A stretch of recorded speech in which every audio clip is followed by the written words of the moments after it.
How to set Google Gemini as the default assistant on an Android device.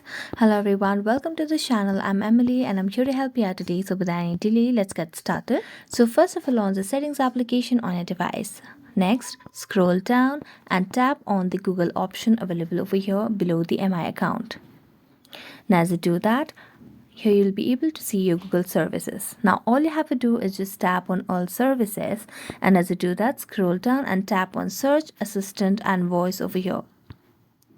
Now as you tap on that, you can see different options. So just scroll down and here you can see the option of Gemini. So tap on Gemini, and as you do that, you'll be loaded with a new page where you can switch to Gemini from Google Assistant. So you can see the switch button over here at the bottom right corner of the screen. So tap on switch, and as you do that, you can just tap on use Gemini, and here you can see the Gemini settings that you can do it or arrange it according to your preference, and then you can go back and you can use or set Gemini as the default assistant on an Android device. So thank you so much for watching this video. See you next time.